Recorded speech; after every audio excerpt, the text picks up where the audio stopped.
Camila, a gente está num espaço muito importante do zoobotânico que às vezes passa despercebido do grande público, que é a maternidade, né? Eu queria que você explicasse o que é esse espaço e qual que é a importância dele dentro desse contexto de socorro das espécies e preservação no plantel também. Sim, nós do Zoobotânico, a gente tem uma clínica, né?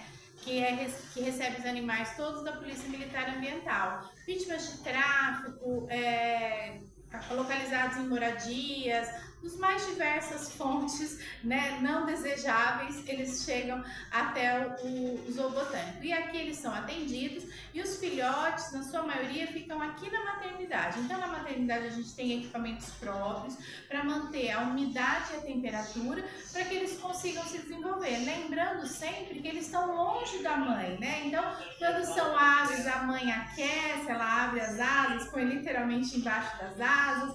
Quando são mamíferos, né, lambe para estimular. Então, como a gente não tem todos esses cuidados, porque eles já estão órfãos, todos esses cuidados são feitos pelos médicos veterinários residentes aqui no Zoobotânico.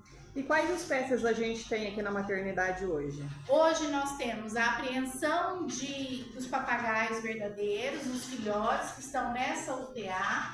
A gente tem um filhote de sagui. E a gente tem aqui também os filhotinhos de saruê ou gambá, depende do nome da pessoa que vocês dão para eles.